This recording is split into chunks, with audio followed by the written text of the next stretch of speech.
Baik, kita mulai. Bismillahirrahmanirrahim. Assalamualaikum warahmatullahi wabarakatuh.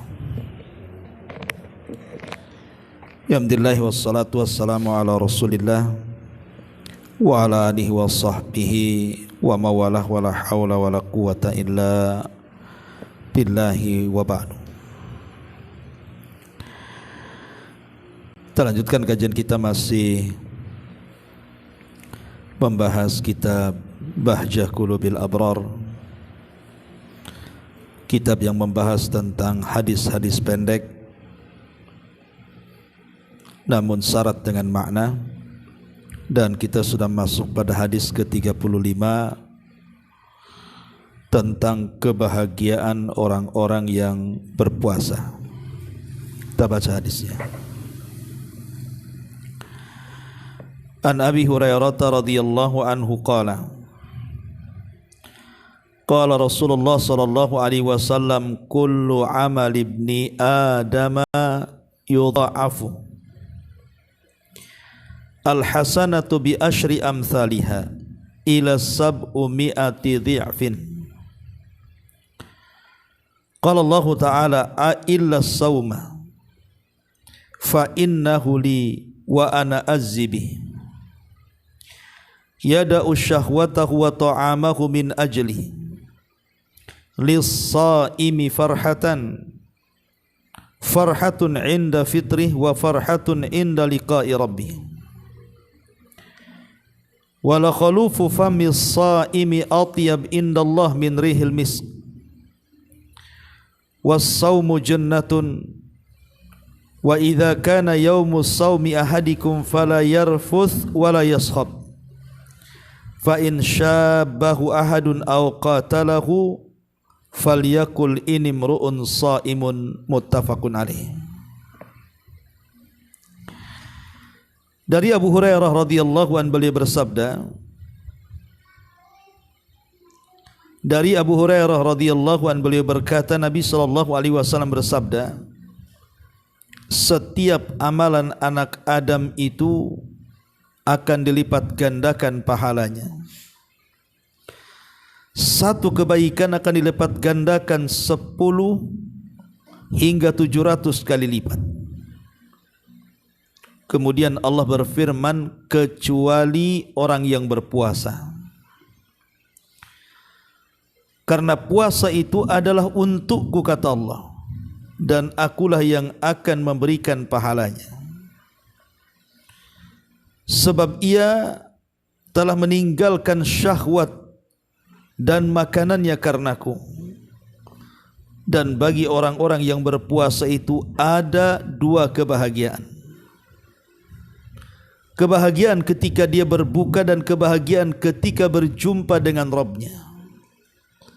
Sungguh bau mulut orang yang berpuasa itu jauh lebih wangi di sisi Allah dibandingkan wanginya minyak kasturi atau minyak misik. Puasa adalah perisai.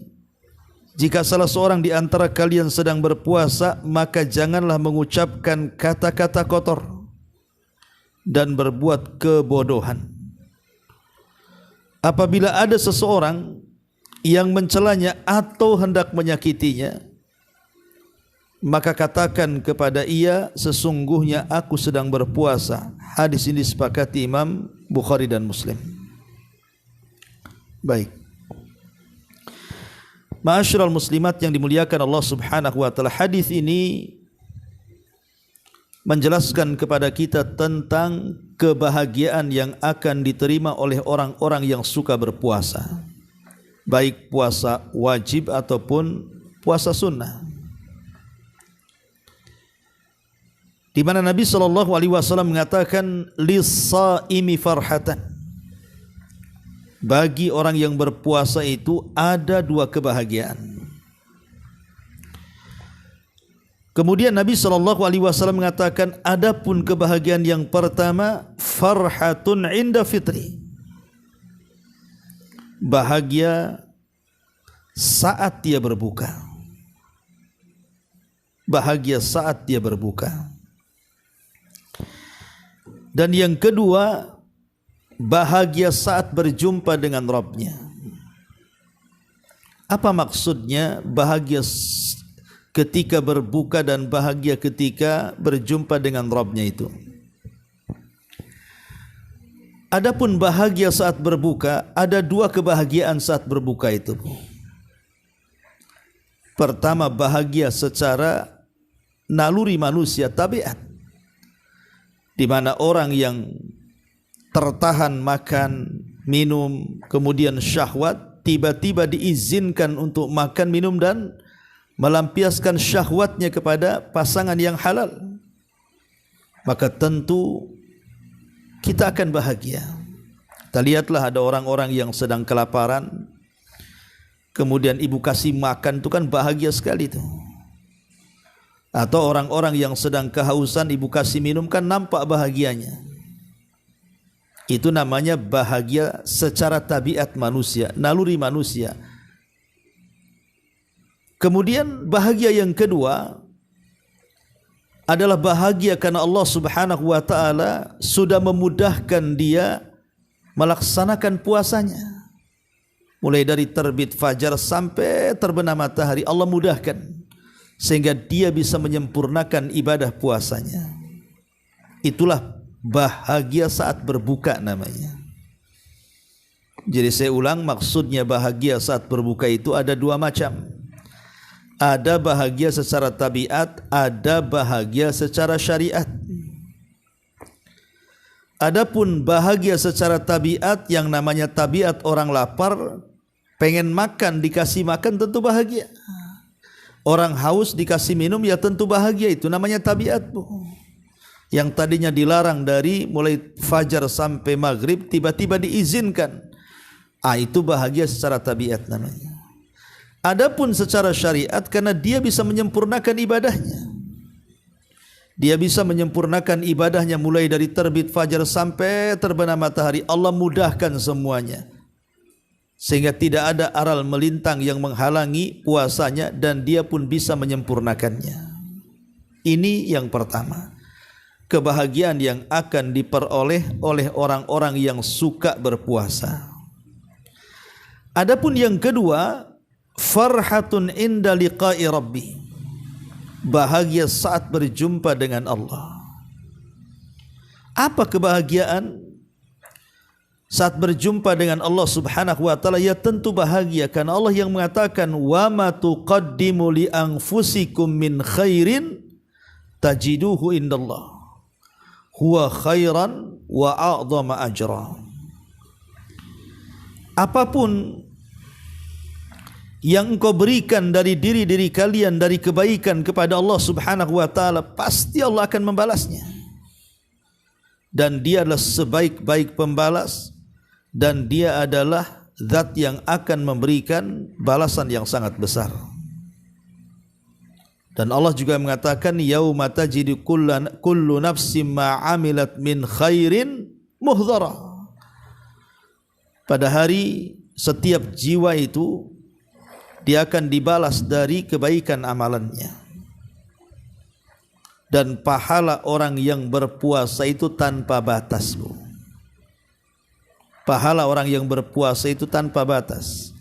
Allah Subhanahu wa taala mengatakan, innama yuwaffas sabiruna ajrahum bighairi hisabin. Sesungguhnya Allah Subhanahu wa taala akan membalas pahala orang-orang yang bersabar itu tanpa batas. Dan puasa itu inti daripada semua kesabaran. Apalagi Allah Subhanahu wa taala mengatakan dalam ayat ini bahwa puasa itu bagian daripada melatih kesabaran, dan orang yang sabar itu pahalanya tanpa batas. Lah Nabi sendiri mengatakan di sini bahwa setiap kebaikan itu sebenarnya satu kebaikan paling sedikit akan dilipat gandakan menjadi 10 kali lipat sampai 700 kali lipat pahala, kecuali puasa.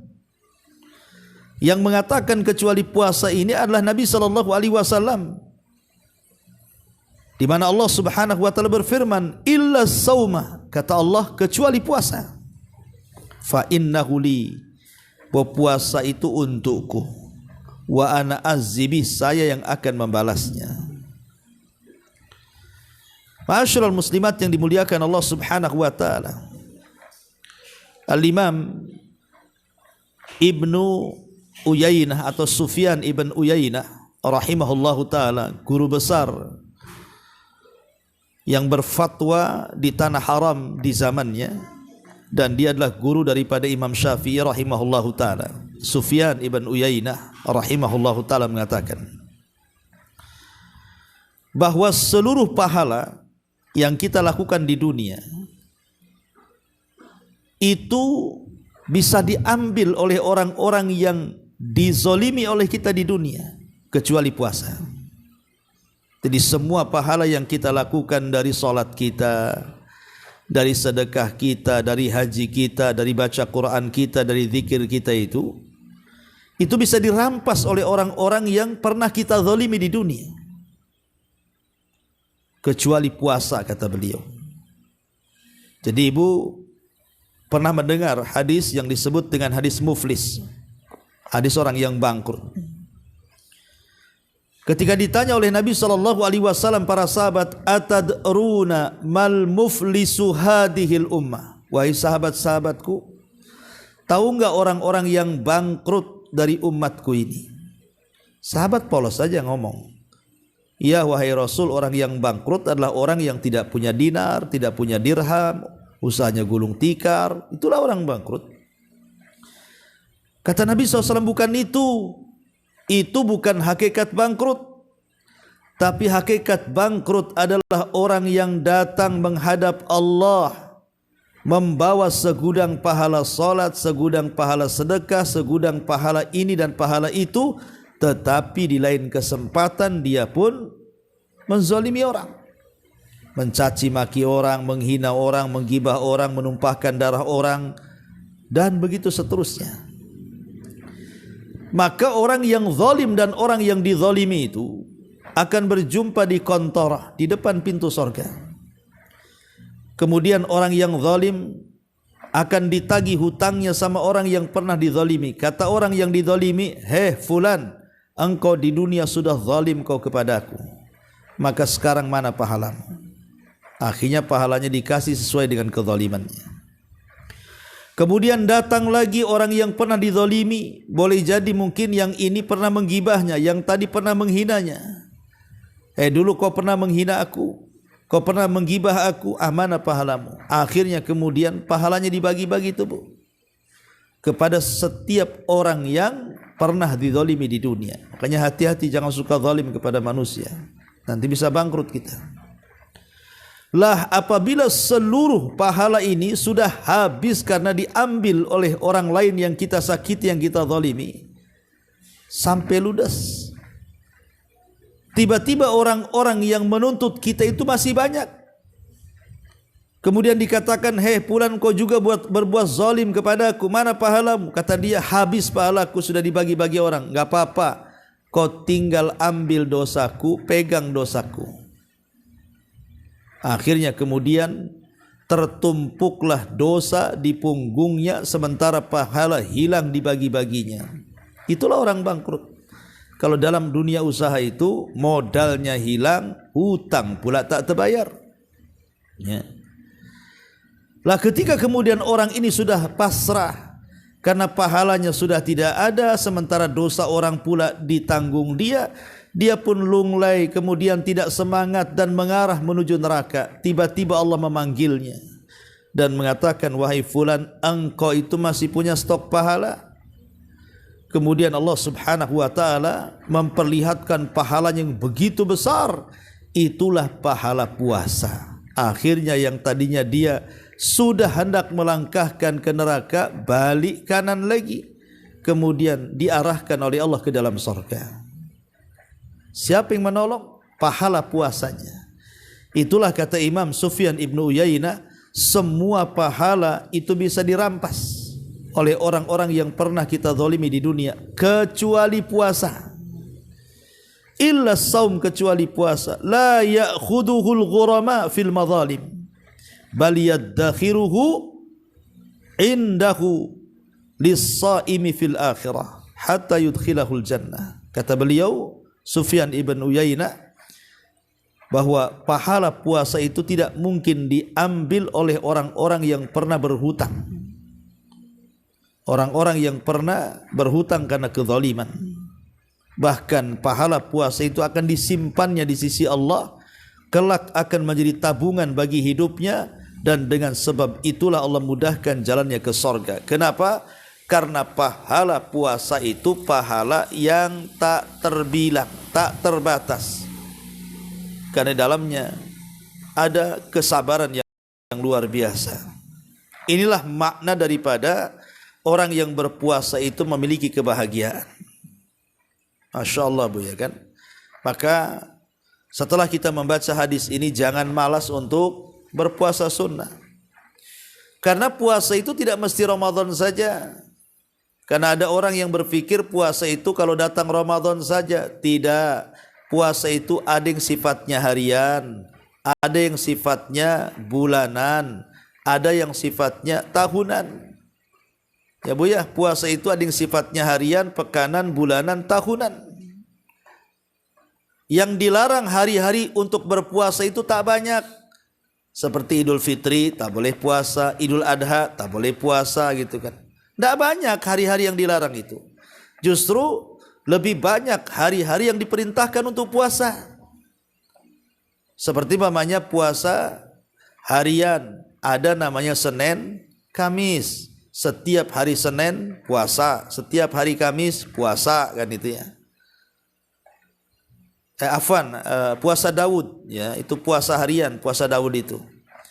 Satu hari puasa, satu hari tidak. Satu hari puasa, satu hari tidak. Nah itu puasa Daud, itu sifat puasa harian namanya. Ada yang sifat puasa itu pekanan. Ya itulah Senin Kamis tadi. Itu pekanan tuh. Ya. Ada yang sifatnya puasa itu bulanan. Seperti Ayyamul Bid. Itu kan bulanan tuh. 1 bulan 3 hari. Dan yang paling afdol di tanggal-tanggal ketika bulan besar atau purnama. 13, 14 dan 15. Atau kalaupun tidak bisa maka boleh di tanggal manapun, yang penting 3 hari. Ataupun ada yang sifatnya puasa tahunan, seperti puasa Arafah, puasa Muharram, itu kan itu puasa Sya'ban, itu kan tahunan Bu. Jadi Allah mudahkan semuanya untuk berpuasa. Tiap hari kita bisa puasa. Yang dilarang berpuasa itu kan kalau puasa sendirian di hari Jumat, atau puasa sendirian di hari Sabtu, atau ketika Id, Idul Fitri, Idul Adha. Paling cuma 4 hari saja yang dilarang itu. Mungkin hari tasyrik lah agak banyak lah, dari tanggal 10 sampai tanggal 13 kan dilarang puasa. Tapi dalam setahun itu hampir semua hari dipastikan boleh berpuasa. Baik bentuknya puasa Daud 1 hari puasa 1 hari tidak, atau puasa Senin Kamis, atau puasa Ayyamul Bid, atau puasa tahunan yang sifatnya Muharram, Dzulhijjah atau Sya'ban gitu ya. Jadi Allah Subhanahu wa taala memberikan kesempatan untuk menabung sebanyak-banyaknya, supaya ketika pahala kita ludes habis diambil oleh orang-orang yang dizalimi, kita masih punya stok pahala. Karena sekali lagi pahala puasa itu tidak bisa diambil oleh orang-orang yang kita sakiti. Dan itu kebahagiaan yang luar biasa, ya. Ma'asyiral muslimat yang dimuliakan Allah Subhanahu wa taala. Baik, di sini kita bahas sedikit. Kata Nabi sallallahu alaihi wasallam, "Kullu amal ibni Adama yudha'af al-hasanatu bi asyri amsalihha ila sab'umi'ati dhi'fin." Setiap amalan anak Adam itu akan dilipat gandakan pahalanya. Satu kebaikan itu akan dilipat gandakan menjadi 10 kali lipat, sehingga 700 kali lipat. Ma'asyiral muslimat yang dimuliakan Allah Subhanahu wa taala. Kemudian qala Allah taala, Allah berfirman, illa saum, kecuali puasa. Fa innahu li wa ana azzibi. Puasa itu milikku, aku yang akan membalasnya. Contoh satu amalan, satu kebaikan yang dilipat gandakan 10 kali lipat Bu. Contoh orang yang baca Quran. Nabi SAW mengatakan, man qara'a harfa min kitabillah falahul hasanatu wal hasanatu bi asyri amsalihha. Siapa yang membaca satu huruf dalam Quran, maka setiap satu hurufnya akan dilipat gandakan menjadi 10 kali lipat. Nah, itu setiap kebaikan 10 kali lipat pahala. Ila sab'umi'ah sampai 700, seperti orang bersedekah. Seperti Allah yang mengatakan kan, Allah mengatakan mathalul ladzina yunfikuna amwalahum fi sabilillah kamathali habbatin ambatat sab'a sanabil fi kulli sumbulatin mi'atu habba. Jadi permisalan orang-orang yang sedekah di jalan Allah itu sama dengan orang yang nanam biji kemudian tumbuh, akhirnya batangnya yang besar itu menumbuhkan batang yang lainnya sebanyak 7 batang. Dari setiap satu batang itu kemudian berbuah 100 buah. Itu contoh kelipatan pahala itu menjadi 700 kali lipat seperti orang yang bersedekah kan itu. Tetapi ada pahala itu yang tidak ada batasnya. Dia tidak dilipatkan menjadi 10, dia tidak dilipatkan menjadi 700 kali lipat. Tidak, bahkan tidak tahu lipatannya berapa. Itulah yang Allah katakan di sini, qala Allah Ta'ala illa sauma, kecuali puasa. Fa innahu li wa ana azzibi, itu untukku dan aku yang akan membalasnya. Dari sini kita tahu bahwa Allah Subhanahu wa taala mengkhususkan bagi dirinya ibadah puasa dari seluruh amal-amal ibadah yang Allah perintahkan kepada hamba-hambanya, dan ini menunjukkan kemuliaan puasa di sisi Allah. Kemuliaan puasa di sisi Allah Subhanahu wa taala, bahwa Allah mengkhususkan ibadah puasa itu hanya milik Dia dan tidak dikatakan kepada ibadah-ibadah yang lainnya. Ma'asyiral muslimat yang dimuliakan Allah Azza wa Jalla. Kemudian kalimat wa ana azzibih, dan saya yang akan membalasnya. Dengan balasan yang tidak terkira menunjukkan apa? Karamullahi Azza wa Jalla. Bagaimana Allah itu karam, Zat yang maha pemberi. Allah itu karam, di mana Allah Subhanahu wa ta'ala kalau memberi itu tanpa batas.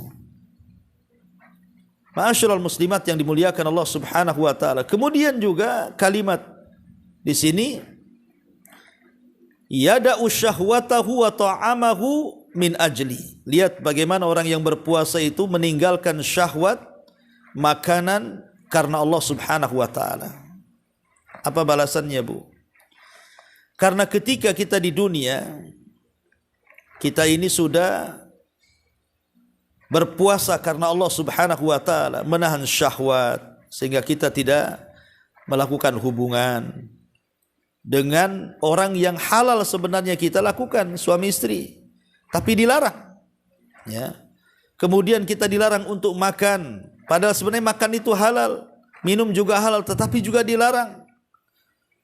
Lah sebagai al-jaza min jinsil amal, bahwa balasan itu ditentukan dengan amalannya, maka kelak pada hari kiamat puasa itu akan membela kita sebagai bentuk syafaat. Jadi puasa itu akan datang kepada Allah Subhanahu wa ta'ala. Kemudian puasa akan mengatakan di hadapan Allah Subhanahu wa ta'ala, ya Rabb, orang ini karenaku dia mencegah syahwat dan juga makan, karenaku dia berlapar-lapar, karenaku dia menahan syahwat. Ya. Jadi orang-orang yang berpuasa ini, maka kelak puasa pada hari kiamat itu akan membela dia, akan membela dia sebagai bentuk syafaat. Maka beruntunglah orang-orang yang suka berpuasa, karena syafaat, karena kelak puasa itu akan menjadi syafaat dia kelak pada hari kiamat di sisi Allah Subhanahu wa ta'ala. Ma'asyiral muslimat yang dimuliakan Allah Subhanahu wa ta'ala. Kemudian kalimat yada'u syahwatahu, bahwa orang yang berpuasa itu meninggalkan syahwat, bahwa amalan yang paling tinggi di dalam meredam syahwat itu adalah puasa. Amalan yang paling tinggi di dalam menekan hawa nafsu itu adalah puasa. Makanya Rasulullah SAW ketika mengatakan kepada anak-anak muda, apa kata Rasul? Ya ma'syarasy syabab, man istata'a minkumul ba'ah falyatazawwaj fa innahu aghaddu lil basar wa ahsanu lil faraji. Wahai anak-anak muda, kata Rasul, Kalau kalian tidak sanggup untuk kawin, enggak masalah, tetapi berpuasalah. Karena puasa itu bisa lebih menundukkan pandangan dan bisa menjaga kemaluan. Menunjukkan bahwa puasa itu adalah perkara yang bisa menekan syahwat. Sering saya katakan bahwa syahwat manusia itu pertama ada di fudulul kalam, banyak bicara, ya. Kemudian yang kedua fudulun naum, banyak tidur, ya. Kemudian yang ketiga fudulut ta'am wasyarab, banyak makan, banyak minum. Kemudian yang keempat fudul al ikhtilatin nas, berlebihan di dalam bergaul dengan manusia. Itulah orang-orang yang terdorong syahwatnya. Biasanya syahwat itu terdorong, akhirnya banyak ngomong, banyak makan, banyak tidur, banyak bergaul, kan gitu, Bu. Tapi kalau orang berpuasa, 4 syahwat ini dengan sendirinya akan teredam, Bu. Karena orang yang berpuasa itu malas ngomong, ya. Orang yang berpuasa itu lapar, susah tidur. Orang yang berpuasa itu tidak suka bergaul dengan orang, panas-panas nanti buka, gitu ya. Orang yang berpuasa itu tidak mungkin makan minum, ya. Jadi syahwatnya itu terrem dengan puasa itu. Lah dari sinilah maka Nabi SAW mengatakan lis-shaimi farhatan, maka sebagai balasannya karena dia telah meninggalkan syahwat makan dan minum karena Allah, maka Allah pun membalas perbuatan kita dengan puasa itu akan diberikan 2 kebahagiaan. Lis-shaimi farhatan, bagi orang yang berpuasa itu akan diberikan 2 kebahagiaan. Farhatun inda fitri, kebahagiaan saat berbuka. Tadi saya sudah katakan, kebahagiaan ketika berbuka itu ada namanya bahagia tabiat, ada namanya bahagia syariat. Karena lapar dikasih makan, haus dikasih minum, bahagia secara tabiat. Dan dia bersyukur bahwa dia sudah bisa menyempurnakan puasa dan Allah mudahkan puasanya. Wa farhatun inda liqa'i rabbi, kemudian bahagia ketika berjumpa dengan Allah. Kenapa? Karena pahalanya disimpan oleh Allah. Pahalanya tidak bisa diambil orang, hanya kita saja yang mengambilnya. Bahkan di sorga itu ada pintu khusus yang dimasuki orang yang berpuasa, namanya Rayyan, Bu. Pintu Rayyan namanya. Jadi khusus yang masuk dari pintu sorga itu namanya Rayyan, itu orang-orang yang berpuasa saja. Subhanallah. Dan dia akan mendapatkan pahala tanpa batas. Karena Allah yang mengatakan innama yuwaffas sabiruna ajrahum bighairi hisab. Ma'asyiral muslimat yang dimuliakan Allah Subhanahu wa taala, dari sini kita tahu bahwa besar sekali keutamaan orang yang berpuasa itu. Dapat bahagia di dunia dan juga dia dapat kebahagiaan di akhirat. Kemudian kata Nabi SAW, la khalufu fammi sha'im atyab indallah min rihil misk, bahwa bau mulutnya orang yang berpuasa itu, Bu, itu lebih harum di sisi Allah Subhanahu wa taala dibandingkan minyak kasturi. Subhanallah. Ini menunjukkan apa? Pengaruh puasa, Bu. Lihat pengaruh puasa itu sampai mulutnya mengeluarkan harum, tentu di sisi Allah, Bu, bukan di sisi manusia. Kalau di sisi manusia tergantung sahurnya lah, Bu, ya. Kalau ibu sahurnya jengkol, ya kalau nguap bau jengkol. Kalau sahurnya pete, ya bau pete. Itu di hidung-hidung manusia yang menciumnya. Tapi di sisi Allah, walaupun sahurnya pete, tetap yang keluar kasturi. Walaupun sahurnya jengkol, tetap yang keluar kasturi. Itulah maksudnya. Dan ini pengaruh dari pengaruh puasa luar biasa. Ya. Ma'asyiral muslimat yang dimuliakan Allah Subhanahu wa taala. Kemudian Nabi SAW mengatakan was-saumu junnatun, puasa itu perisai. Puasa itu yang bisa membentengi kita dari neraka. Kata Nabi SAW, man shoma yauman fi sabilillah ba'adallahu wajhahu anin nari sab'ina kharifah. Kata Rasul, siapa yang berpuasa 1 hari di jalan Allah, maka wajah dia dengan neraka akan dijauhkan sejauh 70 musim atau 70 tahun perjalanan. Kira-kira, Bu, kalau ibu jalan kaki 70 tahun tak berhenti sampai mana, Bu? sejauh itulah neraka dijauhkan dari wajah kita. Itu 1 hari puasa. Macam mana yang Senin Kamis, macam mana yang ditambah Daud, macam mana yang Ayyamul Bid, kemudian nanti juga ada Arafahnya, ada Muharramnya, ada Sya'bannya. Makin jauh lagi kita dari neraka. Makanya para ulama mengatakan orang yang mati dan dia sedang berpuasa dijamin masuk surga, Bu. Orang yang mati dan dia sedang beribadah puasa dijamin masuk surga. As-saumu junnatun. Puasa itu perisai antara kita dengan neraka. Wa idza kana, kemudian kata Rasul, wa idza kana yaumus saumi ahadikum fala yarfus wala yaskhab. Tetapi tentu kebahagiaan itu ada adab-adab saat berpuasa. Apa adabnya? Jangan yarfus, jangan yaskhab. Apa itu yarfus? Yarfus dan yaskhab itu artinya kata-kata kotor atau perbuatan-perbuatan bodoh.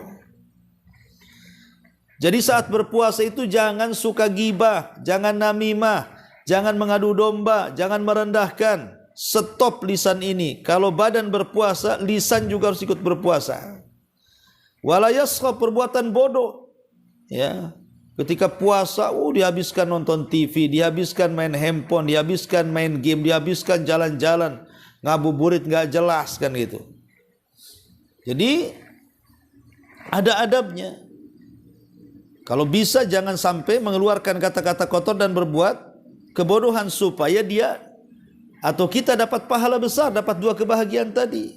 Makanya solusinya, Bu, kata Nabi SAW, fa in sabahu ahadun, kalau ada orang yang mulai mencela ataupun qatalahu, ngajak perang, ngajak kelahi, falyakul ini mru'un shaim, katakan saya sedang berpuasa. Jadi ibu kalau bertengkar dengan suami mulai marah, bilang sama suami, "Pah, lagi puasa loh, nanti aja."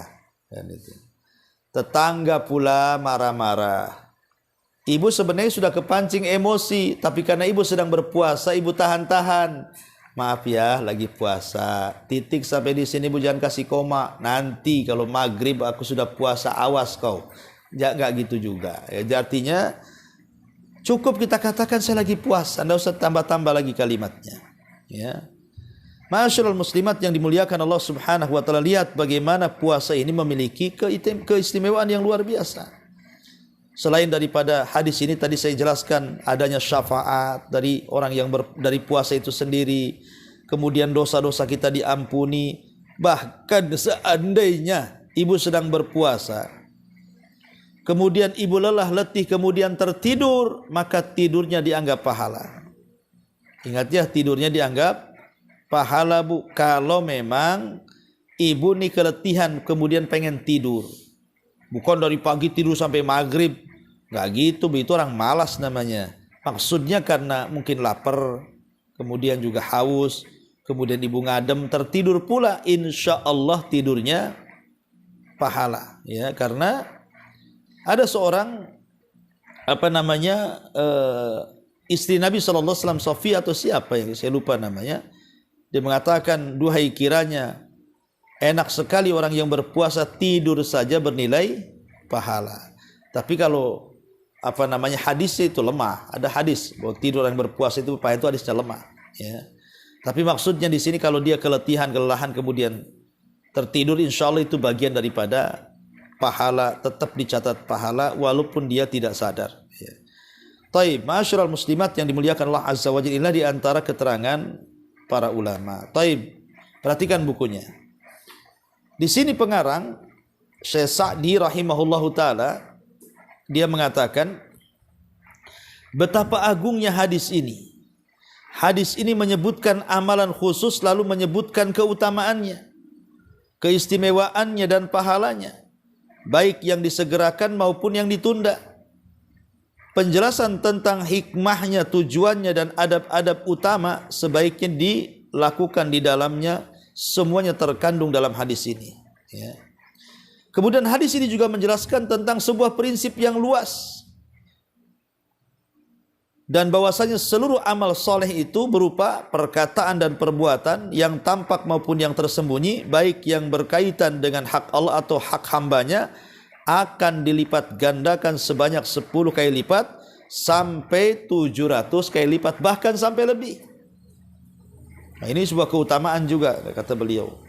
Kemudian kata beliau, ini merupakan satu di antara bukti terbesar yang menunjukkan betapa luasnya karunia dan anugerah Allah terhadap hamba-hambanya yang beriman, yaitu ketika dia menjadikan satu dosa dan penyimpangan yang mereka lakukan akan dibalas dengan satu balasan saja, sedangkan ampunan jauh lebih besar daripada itu. Artinya kalau dosa ya satu balasan, tapi kalau amal soleh itu justru berbalas-balas, berlipat ganda balasannya, dan itu hikmah karunia yang kita syukuri. Adapun amalan kebaikan seseorang hamba, setiap satu kebaikan minimalnya dibalas 10 kali lipat, bahkan terkadang lipat gandakan dari itu dengan beberapa sebab. Satu, kekuatan iman. Orang yang beramal dan kesempurnaan keikhlasannya, maka semakin kuat iman dan ikhlas pasti semakin tinggi dan dilipat gandakan pahalanya. Yang kedua, amalan yang dilakukan memiliki manfaat besar, seperti mendanai jihad dalam ilmu, proyek-proyek agama yang bersifat umum, dan amalan yang kuat karena kebaikan, kekuatannya dan perlawanannya terhadap hal-hal yang bertentangan, sebagaimana yang beliau sebutkan tentang kisah orang-orang yang terjebak dalam gua. Ya, jadi disebutkan dalam kisah itu wanita pezinah yang memberi minum seekor anjing, maka Allah terima tobatnya, bayangkan, dengan keikhlasannya. Ya, akhirnya Allah masukkan wanita itu ke dalam sorga. Lah puasa juga demikian, kalau lakukan dengan ikhlas dan sabar, maka menjadi penyebab orang itu masuk ke dalam sorga insya Allah. Ya. Masyaallah muslimat yang dimuliakan Allah subhanahu wa ta'ala, intinya bahwa hadis ini hadis yang agung sekali, hadis yang sangat besar sekali, bahwa setiap orang yang berpuasa mau sunnah mau wajib akan mendapatkan dua kebahagiaan. Kebahagiaan ketika saat berbuka, dan kebahagiaan yang paling besarlah saat berjumpa dengan Rabbnya. Wallahu a'lam bissawab. Ya. Taib, sebelum saya tutup Bu, kalau ada yang mau bertanya silahkan.